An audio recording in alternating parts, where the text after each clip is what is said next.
નમસ્કાર વિદ્યાર્થી મિત્રો. લાસ્ટ ટાઈમ આપણે લેક્ચરમાં બીટા રેઝની શરૂઆત કરી હતી અને બીટા રેઝમાં જોયું હતું કે બીટા રેઝની લાક્ષણિકતા શું છે, બીટા રેઝ કેવી રીતે ઉત્પન્ન થાય છે, એની 3 રીતો છે: ઇલેક્ટ્રોન દ્વારા, પોઝિટ્રોન દ્વારા અને કે શેલ ઇલેક્ટ્રોન કેપ્ચર દ્વારા. એના પછી આપણે જોયું હતું કન્ટિન્યુઅસ બીટા રેઝ સ્પેક્ટ્રમ, કેવી રીતે દરેક પોઈન્ટ ઉપર એનર્જીઓ અલગ અલગ હોય છે અને મેક્સિમમ એનર્જી એટલે કે એન્ડ પોઈન્ટ એનર્જી અથવા ઈ મેક્સ આપણે કોને કે જે અપર લિમિટ એનર્જી કોને કહીએ છીએ એ આપણે જોયું. એ ઉપરાંત આપણે એવું પણ જોયું હતું કે પ્રક્રિયાઓમાં કોણીય વેગમાનનું સંરક્ષણ થતું નથી. એ ઉદાહરણ છેલ્લું આપણે એવું જોયેલું કે ધારો કે તમારી પાસે અહીંયા છે H13 ટ્રિટિયમ, એની સાથે તમારો ઉત્પન્ન થાય છે હિલિયમનો કણ He23 +1 ઇલેક્ટ્રોન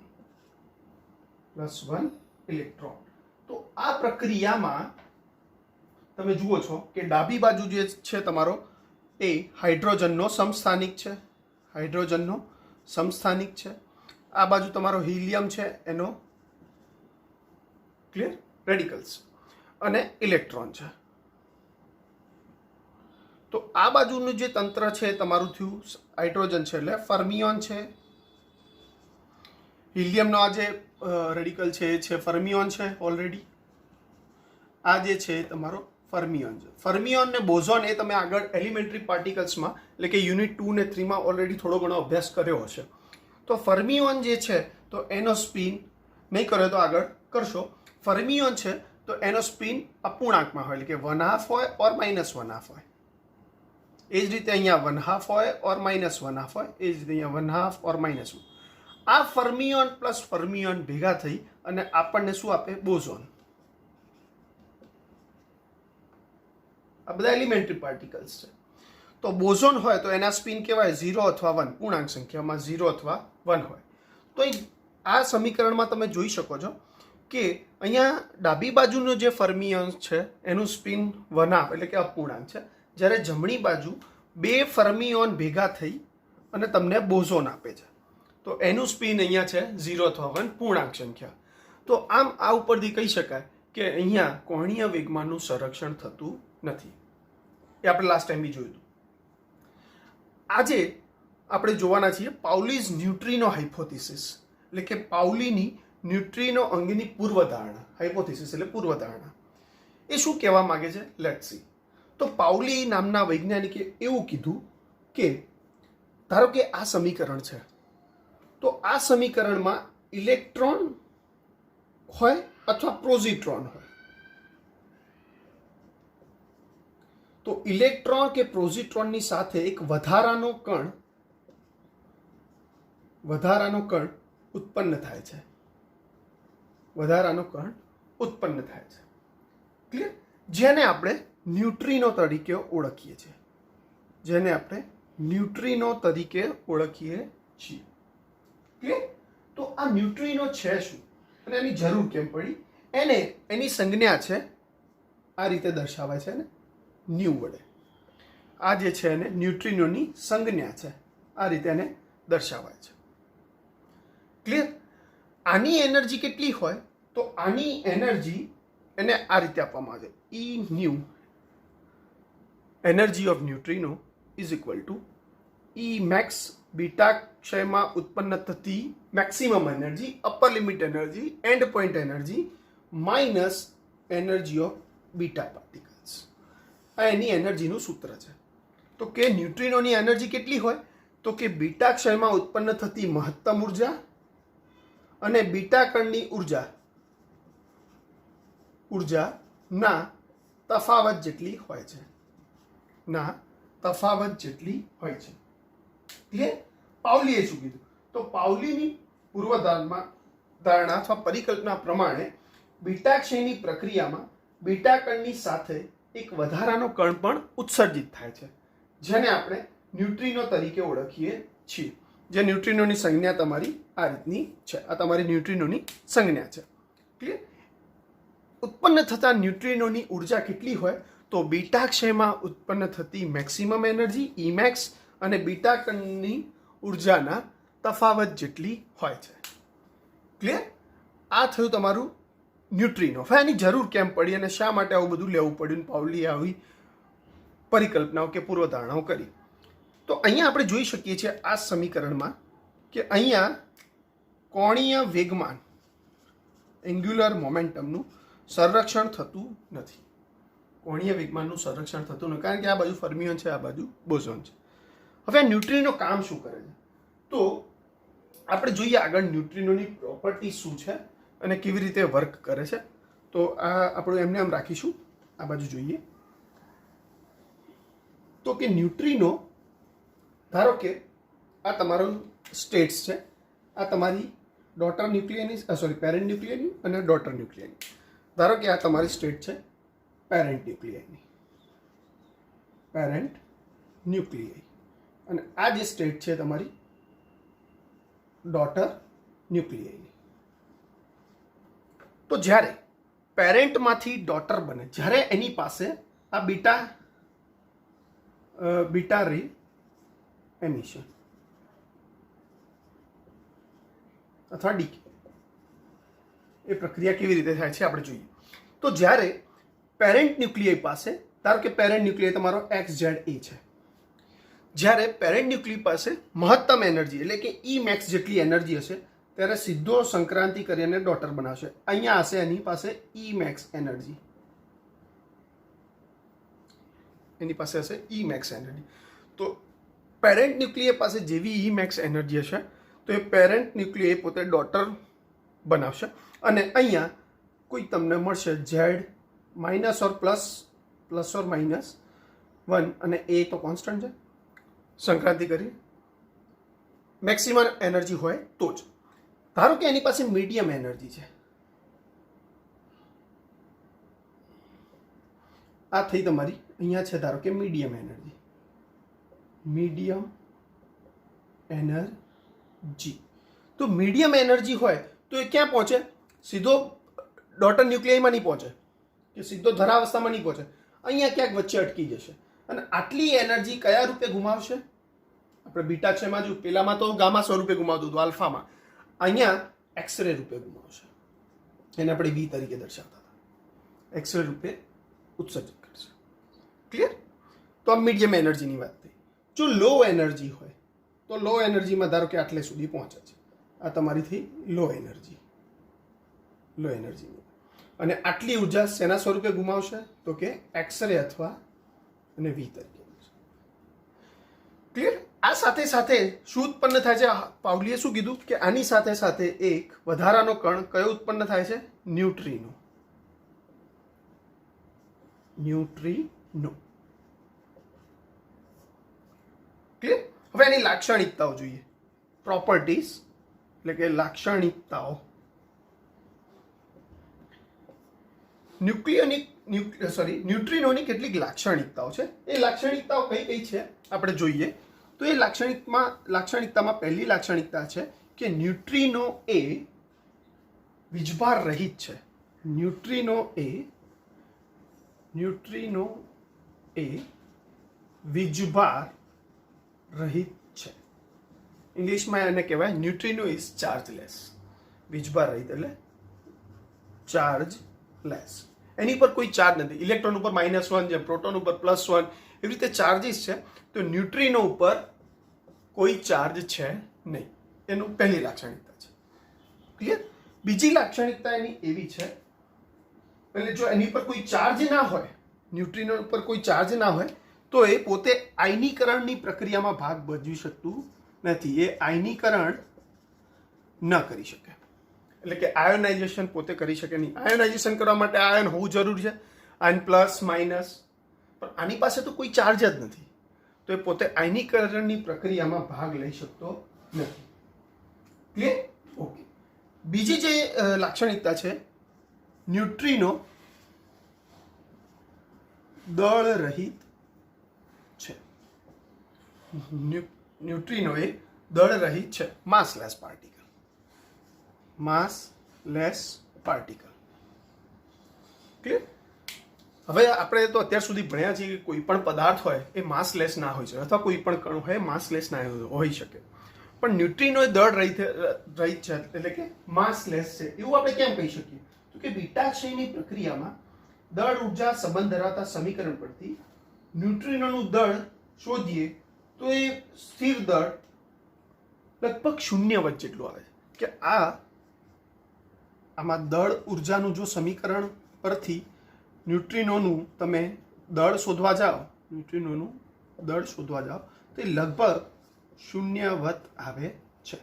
નિગ્લિજેબલ આપણે કહી શકીએ 0.000 કે 480 પછી 1 હોય તો વી કેન સે ધેટ કે આ 0 વત્ત અથવા માસલેસ પાર્ટિકલ છે એવું આપણે કહી શકીએ.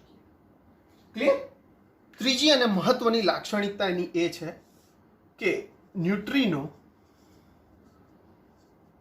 1/2 સ્પિન ધરાવે છે.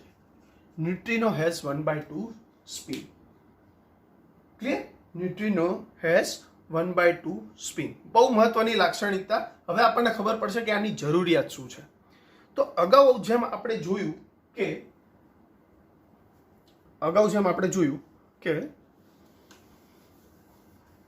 પેલું આપણું સમીકરણ હતું. સમીકરણમાં તમારું શું હતું તો કે H13 will gives you He23 plus electron. તો આ સમીકરણમાં તમે જોયું હતું કે આ બાજુ ફર્મિયોન છે તો આનો સ્પિન 1/2, આ બાજુ બી બંને ઇન્ડિવિજ્યુઅલી ફર્મિયોન છે તો સ્પિન 1/2 અથવા -1 જે તો આ બંને ભેગા થઈને તો બોઝોન આપે છે, 0 ઓર 1 આપે. તો અહીંયા કોણીય વેગમાનનું સંરક્ષણ થતું નથી. પરંતુ પાઉલીએ શું કીધું તો પાઉલીએ એવું કીધું કે ઇલેક્ટ્રોન ઉત્પન્ન થાય બીટાક્ષયની પ્રક્રિયામાં, ઇલેક્ટ્રોન ઉત્પન્ન થાય કે પોઝિટ્રોન ઉત્પન્ન થાય તો એની સાથે એક વધારાનો કણ પણ ઉત્પન્ન થાય છે કે જેને આપણે ન્યુટ્રિનો તરીકે ઓળખીએ છીએ. ક્લિયર? તો ન્યુટ્રિનો ઉત્પન્ન થવું જોઈએ આની સાથે જ. આ પ્રક્રિયામાં હજી ખૂટે છે એ શું છે? ન્યુટ્રિનો. પાછળથી એડ કરું છું પણ સમજાવું. તો આ પ્રક્રિયામાં કોણીય વેગમાનનું સંરક્ષણ થતું નથી કારણ કે સ્પિન અલગ છે. હવે જો હું અહીંયા ન્યુટ્રિનોને એડ કરું, ધારો કે અહીંયા બીજો વધારાનો કણ ઉત્પન્ન થાય છે ન્યુટ્રિનો. આ તમારું છે ન્યુટ્રિનો. ચલો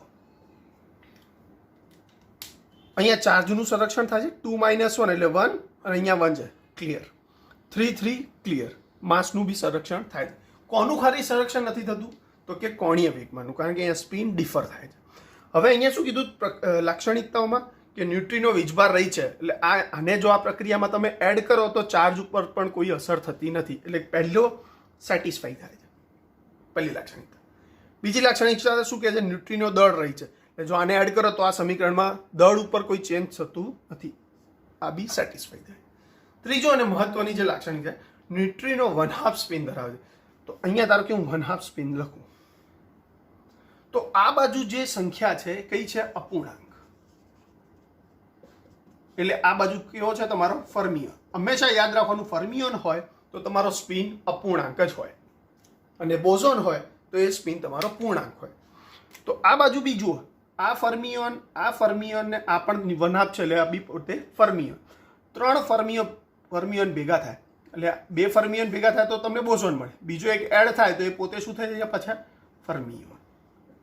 એટલે કે અપૂર્ણાંક સંખ્યા થઈ જાય સ્પિનની. તો આ બાજુ પણ સ્પિન તમારો અપૂર્ણાંક છે, આ બાજુ પણ સ્પિન તમારો અપૂર્ણાંક છે. એ ઉપરથી તમે કહી શકો કે છેલ્લો જે કોણીય વેગમાનનું સંરક્ષણ નહોતું થતું એ કોણીય વેગમાનનું સંરક્ષણ થાય છે. કોણીય વેગમાનનું સંરક્ષણ થાય છે. So we can say that angular momentum is also conserved. Clear?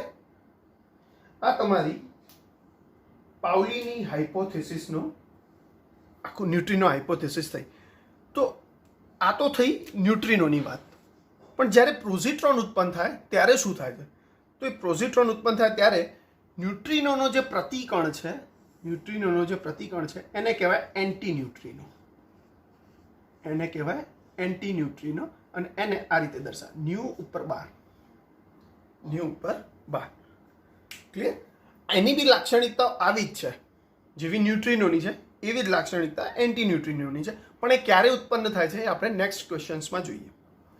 Clear? તો આ થઈ તમારી પાઉલીની ન્યુટ્રિનો હાઇપોથેસિસ અથવા પાઉલીની ન્યુટ્રિનો અંગેની પૂર્વધારણા અથવા પરિકલ્પના શું છે? લેટ્સ સી ફરીથી વન્સ અગેન કે આપણે લાસ્ટ ટાઈમ જેમ જોયું કે આપણી પાસે સમીકરણ હતું H13 ટ્રિટિયમ જે હાઇડ્રોજનનો સમસ્થાનિક છે તમને શું આપે છે? Helium plus electron. તો આ પ્રક્રિયામાં દળ ઉર્જા વગેરેનું સંરક્ષણને બાદ કરતા કોણીય વેગમાનનું સંરક્ષણ થતું નથી. કેમ નથી થતું? તો કે ડાબી બાજુ જે તમારો ટ્રિટિયમ છે તો એનો સ્પિન છે 1/2, જે પોતે ફર્મિયોન છે, અને જમણી બાજુ જે હિલિયમનો રેડિકલ અને ઇલેક્ટ્રોન છે એ બંને પોતે ઇન્ડિવિજ્યુઅલી ફર્મિયોન છે, એટલે પોતાના સ્પિન અપૂર્ણાંકો છે, પરંતુ ભેગા જ્યારે મળે છે ત્યારે એ 0 અથવા 1 સ્પિન આપે છે. તો આ ઉપરથી આપણે કહી શકીએ કે સ્પિન એટલે કે કોણીય વેગમાનનું સંરક્ષણ થતું નથી. આમાંથી બહાર આવવા માટે, આની સરળતા માટે જો કોણીય વેગમાનનું સંરક્ષણ કરવું હોય તો પાઉલી એક ન્યુટ્રિનો હાઇપોથેસિસ આપ્યો. એ એવું કહે છે કે આ પ્રક્રિયાઓ કે ગમે તે પ્રક્રિયાઓ કે બીટા ક્ષયની ગમે તે પ્રક્રિયાઓમાં ઇલેક્ટ્રોન કે પોઝિટ્રોન ઉત્પન્ન થાય એની સાથે એક વધારાનો કણ ઉત્પન્ન થાય છે, જેને આપણે ન્યુટ્રિનો કહીએ છીએ. એની ઉર્જા E ન્યુ બરાબર E મેક્સ એટલે કે મેક્સિમમ એનર્જી એટલે કે એન્ડ પોઈન્ટ એનર્જી અથવા પોલિમેટર એનર્જી માઇનસ બીટા કણની એનર્જીના તફાવત જેટલો હોય છે. ક્લિયર? આ ઉપરાંત એને પોતે એવું સમજાવ્યું કે ધારો કે આ તમારું કોઈ ગ્રાફિકલ રિપ્રેઝન્ટેશન છે, તમારી પાસે પેરેન્ટ ન્યુક્લિયાઈ છે, તો પેરેન્ટ ન્યુક્લિયાઈ પાસે જો sufficient energy E max energy હોય, મેક્સિમમ એનર્જી, તો પોતે સીધો ડોટર ન્યુક્લિયાઈ બની જાય છે બીટા ક્ષયનું ઉત્સર્જન કરી. જો એની પાસે મીડિયમ એનર્જી હોય તો આટલા કોઈક સ્તરમાં આવશે, આટલી સંક્રાંતિ કરીને ક્યાંક વચ્ચે અટકી જશે, કોઈક પહેલા કે બીજા કે સ્તરમાં, અને પોતે બીજી વધારાની જે એનર્જી છે એક્સરે રૂપે ગુમાવશે. એની પાસે લો એનર્જી હોય તો એના કરતાં પણ ઉપરના સ્ટેજમાં રોકાશે અને બીજી એનર્જી એક્સરે રૂપે રિલીઝ કરશે. ક્લિયર? તો બીટા એમિશનની પ્રક્રિયાઓમાં આટલું જોવા મળે છે. અને આની સાથે જે વધારાનો કણ ન્યુટ્રિનો ઉત્પન્ન થયો એની કેટલીક લાક્ષણિકતાઓ છે. તો એ લાક્ષણિકતાઓ આ રીતની છે. તો પહેલી લાક્ષણિકતા એ છે પ્રોપર્ટીઝમાં કે ન્યુટ્રિનો એ વીજભાર રહી છે, ચાર્જલેસ છે, કે જે ઉત્પન્ન થતો વધારાનો કણ છે એની પાસે કોઈ ચાર્જ નથી, એટલે પોતે આયનીકરણની પ્રક્રિયામાં ભાગ ભજવી શકતો નથી. No ionization at all. Clear? Number 2, બીજી પ્રોપર્ટી તમારી છે ન્યુટ્રિનો એ દળ રહિત છે, માસલેસ પાર્ટિકલ. આમ તો જો કે કોઈ પણ કણ કે પદાર્થ દળ રહિત ના હોય, પરંતુ આનું દળ એવું હશે કે ભાઈ જે દળ ઉર્જાનું સમીકરણ પરથી ન્યુટ્રિનોનું જો દળ માપવામાં આવ્યું એ લગભગ નિગ્લિજિબલ, એટલે આપણે કહીશું કે શૂન્યવત છે. એટલે neutrino has no mass, it's a massless particle. અને ત્રીજી ને મહત્વની લાક્ષણિકતા કે ન્યુટ્રિનો એ 1/2 સ્પિન ધરાવે છે. સો ઇટ હેઝ 1/2 અથવા 1/2 સ્પિન. તો આ લાક્ષણિકતાઓ જો ધ્યાનમાં લઈએ અને આ પ્રક્રિયામાં જે હાઇડ્રોજન ને હિલિયમ વાળી પ્રક્રિયા હતી એમાં આપણે ન્યુટ્રિનો એડ કરીએ તો શું ફરક પડે છે? તો પહેલાં દળને ઉર્જાને સંરક્ષણને બાદ કરતાં કોણીય વેગમાનનું સંરક્ષણ થતું નહોતું, પરંતુ જ્યારે આપણે ન્યુટ્રિનો એડ કર્યો ત્યારે એનો સ્પિન કેટલો છે? 1/2, એટલે અપૂર્ણાંક છે. તો ડાબી બાજુ સ્પિન કેટલો છે? અપૂર્ણાંક છે ઓલરેડી 1/2, કારણ કે ફર્મિયોન છે, અને આ બાજુ 3 ફર્મિયોન છે, તો એ ભેગા મળી ફર્મિયોનનું જ તંત્ર આપશે, અને એનો બી સ્પિન કેટલો થશે? અપૂર્ણાંક. તો આમાં આ ઉપરથી આપણે કહી શકીએ કે અહીંયા કોણીય વેગમાનનું પણ સંરક્ષણ થાય છે. ક્લિયર? સો વધારાનો કણ એડ કરતા આપણે જે પ્રોબ્લેમ હતી કે કોણીય વેગમાનનું સંરક્ષણ થતું નથી એ સોલ્વ થઈ ગઈ. ન્યુટ્રિનોની સાથે સાથે એનો બીજો પ્રતિકણ જે છે એને આપણે કહીએ છીએ anti neutrino.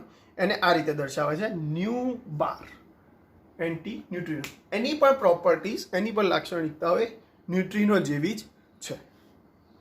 Clear?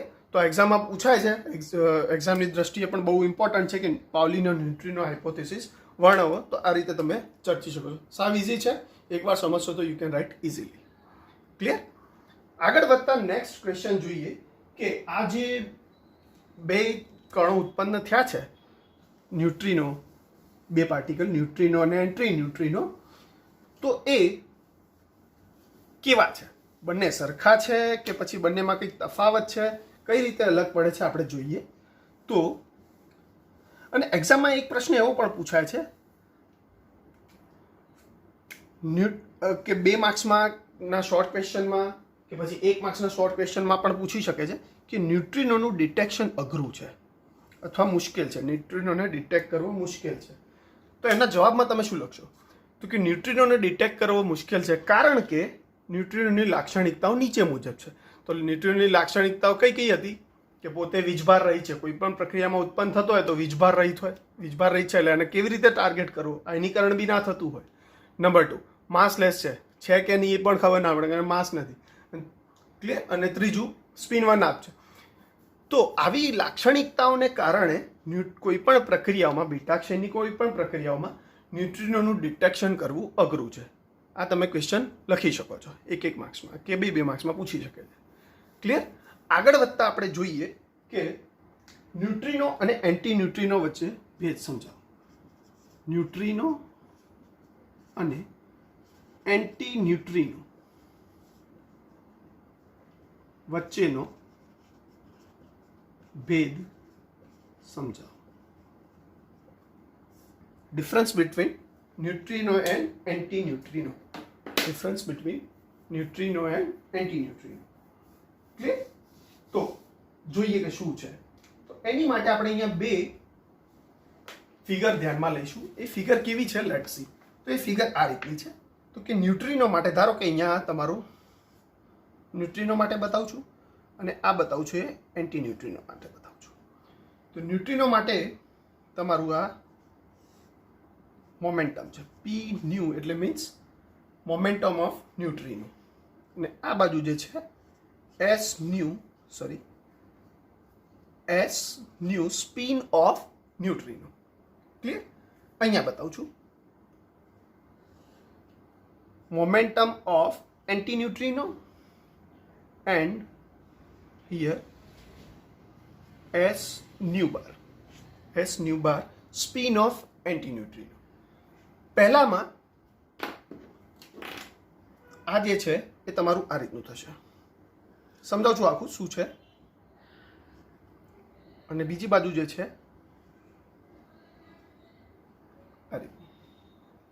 Okay. So here new and is new anti-parallel to P new, and here new bar and S new bar is parallel to P new bar. Clear. શું કહેવા માંગે છે જોઈએ. તો તમને એક્ઝામમાં પૂછ્યું હોય કે ન્યુટ્રિનો અને એન્ટી ન્યુટ્રિનો વચ્ચેનો ભેદ સમજાવો, તો આ એનું ગ્રાફિકલ રિપ્રેઝન્ટેશન છે. તો કે ન્યુટ્રિનો જ્યારે પ્રક્રિયામાં ઉત્પન્ન થતો હોય બીટાક્ષયની, તો ન્યુટ્રિનો અને આ તમારો છે એનો વેગમાન અને આ છે એનું સ્પિન, તો એ હંમેશા એન્ટી પેરેલલ હોય. ન્યુટ્રિનો જ્યારે ઉત્પન્ન થાય ત્યારે ન્યુ એન્ડ એસ ન્યુ એટલે પોતે ન્યુટ્રિનો અને એસ ન્યુ એટલે એનું સ્પિન, એ હંમેશા કોણીય વેગમાનનું એન્ટી પેરેલલ. અહીંયા તમે જોઈ પણ શકો છો કે એક આ દિશામાં છે, ઉપરની દિશા છે, બીજી તમારી દિશા છે નીચેની. સ્પિનની દિશા નીચે છે અને ઉપર છે એ તમારી વેગમાનની દિશા એ ઉપરની દિશામાં. તો અહીંથી તમે કહી શકો કે આ પોતે કેવા છે એન્ટી પેરેલલ. એ પોતે કેવા છે એન્ટી પેરેલલ. ક્લિયર. ઓકે. હવે આ બાજુ તમે આ જે છે એની ભ્રમણની દિશા છે. અહીંથી આ દિશાથી માંડી અને આ દિશામાં ફરક છે, આમથી આમ. ક્લિયર. હવે આ બાજુ જુઓ. એન્ટી ન્યુટ્રિનો જ્યારે ઉત્પન્ન થાય, એન્ટી ન્યુટ્રિનો જ્યારે ઉત્પન્ન થાય છે ત્યારે nu bar and S nu bar એટલે કે ન્યુટ્રિનો અને પોતે એનું સ્પિન, એન્ટી ન્યુટ્રિનોનું સ્પિન, એ પોતે કોણીય વેગમાન કોનું એન્ટી ન્યુટ્રિનોનું એ સમાંતર હોય છે, પેરેલલ હોય છે. આકૃતિ પરથી પણ જોઈ શકો છો તમે કે આ જે દિશામાં કોણીય વેગમાન છે એ જ દિશામાં એનું સ્પિન છે. ક્લિયર. તો પહેલો તફાવત આ છે એન્ટી ન્યુટ્રિનો અને ન્યુટ્રિનો વચ્ચે. તો ન્યુટ્રિનોમાં કોણીય વેગમાન અને સ્પિન પોતે એન્ટી પેરેલલ હોય અને એન્ટી ન્યુટ્રિનોમાં કોણીય વેગમાન અને સ્પિન પોતે પેરેલલ હોય, એક જ દિશામાં હોય એટલે પેરેલલી, અલગ અલગ દિશામાં એટલે વિરુદ્ધ દિશામાં હોય તો એન્ટી પેરેલલ. ક્લિયર. પ્રતિ સમાંતર. ક્લિયર. પેરેલલ એટલે સમાંતર અને એન્ટી પેરેલલ એટલે પ્રતિ સમાંતર. ક્લિયર. ઓકે. એની આગળ વધતા એક વ્યાખ્યા આપવામાં આવી, એક નવો ચલ હેલિસિટી. હેલિસિટી. હેલિસિટીને કેપિટલ એચ વડે દર્શાવવામાં આવે છે. હેલિસિટીને કેપિટલ એચ વડે દર્શાવવામાં આવે છે અને એનું જે સૂત્ર છે આ રીતનું છે, P dot S divided by mod of P into mod of S. P એટલે વેગમાન, કોણીય વેગ, એસ એટલે સ્પિન. બંને પોતે ઉપર રિયલ મોડમાં જે હોય એ, અને મોડ ઓફ પી એટલે એની વેલ્યુ અને એસ. હવે તમે કેટલામાં પણ ભણી ગયા છો તો હેલિસિટીની વ્યાખ્યા પ્રમાણે હેલિસિટીને આ પ્રમાણે વ્યાખ્યાયિત કરવા માટે H is equal to P dot S divided by mod of P into mod of S. Neutrino માટે હેલિસિટીનું મૂલ્ય કેટલું હોય છે અને એન્ટી ન્યુટ્રિનો માટે હેલિસિટીનું મૂલ્ય કેટલું હોય છે જોઈએ. તો ન્યુટ્રિનો માટે હેલિસિટીનું મૂલ્ય -1, જ્યારે એન્ટી ન્યુટ્રિનો માટે એ મૂલ્ય હોય છે +1. એક્ઝામમાં પૂછાય જ છે એક માર્ક્સમાં કે ભાઈ ન્યુટ્રિનો અને એન્ટી ન્યુટ્રિનો હેલિસિટીનું મૂલ્ય, ક્યાં તો ઓપ્શનમાં બી પૂછે કે -1, 1, 0 ઓર ઇન્ફાઇનાઇટ. તો ન્યુટ્રિનો માટે હેલિસિટીનું મૂલ્ય -1, જ્યારે એન્ટી ન્યુટ્રિનો માટે હેલિસિટીનું મૂલ્ય છે +1. આ તમારા તફાવત છે. આખો જ્યારે તફાવત 4 માર્ક્સમાં પૂછતા હોય તો આ બધું તમારે દર્શાવવું પડે. ક્લિયર? ઓકે, આગળ વધતા જોઈએ કે ન્યુટ્રિનો અને એન્ટી ન્યુટ્રિનો અલગ અલગ કણ છે, બરાબર? હવે ક્યારે ઉત્પન્ન થાય છે ન્યુટ્રિનો અને એન્ટી ન્યુટ્રિનો? તો ખરા આટલો તો ભેદ છે જ, પણ એના સિવાય એ ક્યારે ઉત્પન્ન થાય છે એ જોવું હોય તો આપણે સમજીએ કે જ્યારે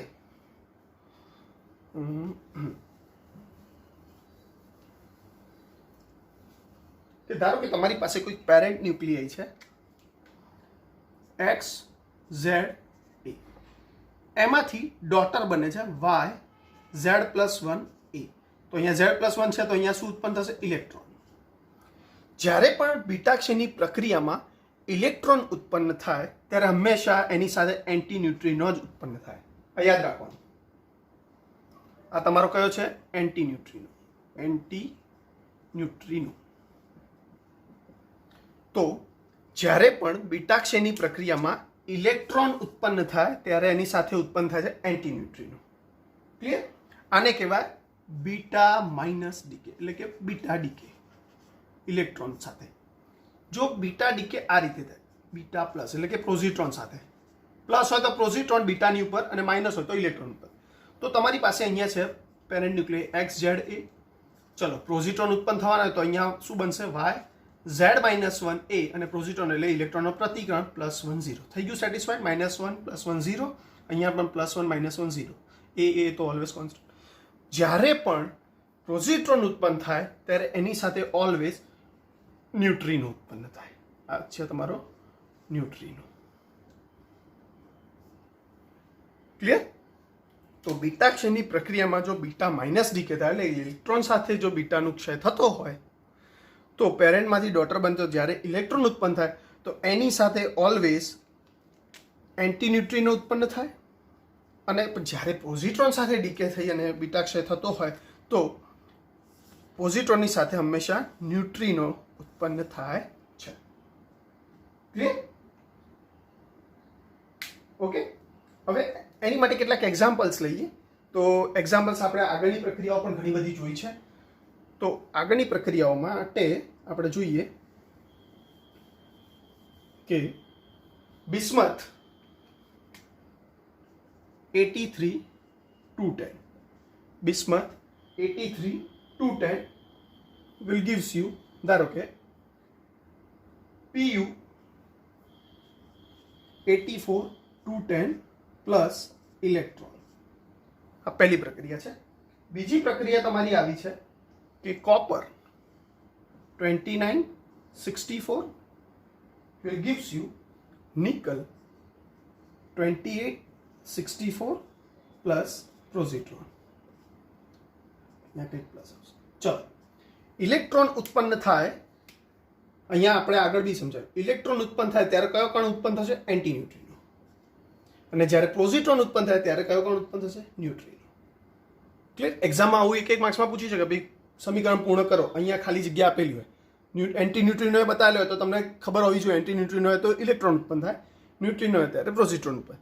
ઇન શોર્ટ યાદ એટલું રાખવાનું કે ઈ એ આ રીતે યાદ રાખશો તો ભૂલી પડે. ઈ gives you A. ઈ એટલે electron gives you anti neutrino. Electron સાથે એન્ટી ન્યુટ્રિનો હોય તો પોઝિટ્રોન સાથે ન્યુટ્રિનો જ હોય. એટલે આટલું જ યાદ રાખવાનું. ઈ એ electron gives you antineutrino. Clear? આમ કોઈ પણ બીટા ક્ષયની પ્રક્રિયામાં તમે આ ન્યુટ્રિનો અને એન્ટી ન્યુટ્રિનો કેવી રીતે ઉત્પન્ન થાય છે સિમ્પલી દર્શાવી શકો છો કે ઇલેક્ટ્રોન હોય તો ઓલવેઝ એન્ટી ન્યુટ્રિનો અને પોઝિટ્રોન હોય તો ન્યુટ્રિનો. ક્લિયર? ઓકે, ફરીથી એકવાર જોઈ લઈએ કે ન્યુટ્રિનો અને એન્ટી ન્યુટ્રિનોનો ભેદ કેવો છે. તો ન્યુટ્રિનો અને એન્ટી ન્યુટ્રિનોમાં પહેલાં જોઈએ તો કે એમાં કોણીય વેગમાન અને સ્પિન પોતે કેવા હોય છે? એન્ટી પેરેલલ, પ્રતિ સમાંતર હોય છે. કે અને જ્યારે એન્ટી ન્યુટ્રિનોમાં કોણીય વેગમાન અને સ્પિન બંને પોતે સમાંતર હોય છે. ક્લિયર? એ પહેલું તમારું એનું તફાવત હતો. બીજો તફાવત તમારો એવો છે કે હેલિસિટી. હેલિસિટીને તમે આ રીતે વ્યાખ્યાયિત કરી શકો છો કે H = P.S divided by mod of P into mod of S. તો ન્યુટ્રિનો માટે હેલિસિટીનું મૂલ્ય છે H બરાબર -1, જ્યારે એન્ટી ન્યુટ્રિનો માટેનું મૂલ્ય છે H બરાબર +1. આ બી પોતે તફાવત છે. H બરાબર -1 ન્યુટ્રિનો માટે અને H બરાબર +1 એ તમારો એન્ટી ન્યુટ્રિનો માટે. ક્લિયર? ત્રીજો ભેદ તમારો એવો છે કે ન્યુટ્રિનો અને એન્ટી ન્યુટ્રિનો ક્યારે ઉત્પન્ન થાય છે. તો બીટા માઇનસ ડી એટલે ઇલેક્ટ્રોન સાથે જો બીટાનું ક્ષય થતો હોય તો ઓલવેઝ એન્ટી ન્યુટ્રિનો ઉત્પન્ન થાય. આ સમીકરણ લખવા પડશે. બીટા માઇનસ સિમ્પલ છે. તો જ્યારે પેરેન્ટ ન્યુક્લિયસ તમારો XZ એ હોય તો ડોટર ધારો કે YZ+1 એ હોય તો +1 છે તો અહીંયા ઓલવેઝ ઇલેક્ટ્રોન જ હોય. તો ઇલેક્ટ્રોન સાથે ઉત્પન્ન થશે anti neutrino. Beta plus D એટલે પોઝિટ્રોન સાથે જો બીટા ક્ષય થતો હોય તો XZ will gives you YZ-1 એ અને અહીંયા પોઝિટ્રોન હોય તો અહીંયા તમારો ઓલવેઝ ન્યુટ્રિનો ઉત્પન્ન થશે. બંનેના એક ઉદાહરણ દર્શાવી. ક્લિયર? તો આ થયો તમારો ન્યુટ્રિનો અને એન્ટી ન્યુટ્રિનો વચ્ચેનો ભેદ. ક્લિયર? એક્ઝામમાં 4 માર્ક્સમાં બી પૂછાતો હોય છે. So you can write it easy. Okay, આગળ વધતા જોઈએ કે ફર્મીએ બીટા ક્ષયની નીચેની પ્રક્રિયાઓ કઈ કઈ દર્શાવી. ફર્મીએ બીટા ક્ષયની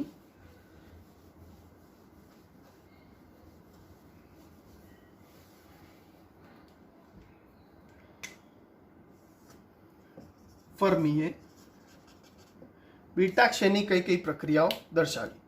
ફર્મીઝ બીટા ડીકે પ્રોસેસીસ. કે ફર્મીએ બીટા ડીકેની કઈ કઈ પ્રોસેસો બતાવી. આના પહેલા આ વાત કરતા પહેલા એક બીજી વાત કરી લઈએ કે તમારા સેમ 5ના પ્રેક્ટિકલ્સ અત્યારે તો જો પેન્ડેમિક છે તો શક્ય નથી. બાકી તમે જો રેગ્યુલરમાંથી જો પ્રેક્ટિકલ કર્યા હોય તો એમાં એક પ્રેક્ટિકલ આવે છે GM કાઉન્ટર. એનું આખું નામ થાય ગાઇગર મુલર કાઉન્ટર. કાઉન્ટર છે. Counter means what? ઘણા બધા ટાઈપના કાઉન્ટર હંમેશા શું કરે? એ કાઉન્ટ કરે. શું કાઉન્ટ કરે? તો કે એમાં જે પ્રક્રિયાઓ થાય છે તો એમાં કેટલા કણો ઉત્પન્ન થાય છે, એમિટ થાય છે, શોષાય છે, એવું બધું એ કાઉન્ટ કરે. એટલે એના માટે એને કહેવાય એને કાઉન્ટર. પ્રિસિશન કાઉન્ટર છે, GM કાઉન્ટર છે, ઘણા બધા ટાઈપના કાઉન્ટર હોઈ શકે. GM કાઉન્ટરનો તમારો પ્રેક્ટિકલ ઓલરેડી સેમ 5માં અને સેમ 6 બંનેમાં છે. એમાં તમારું શું હોય છે કે એક સોર્સ મૂકવાનો હોય છે. એ સોર્સ તમારો રેડિયો એક્ટિવ સોર્સ હોય છે, સ્ટ્રોન્શિયમ હોય છે, ટેલ્યુરિયમ, એવા બધા અલગ અલગ સોર્સ હોય છે.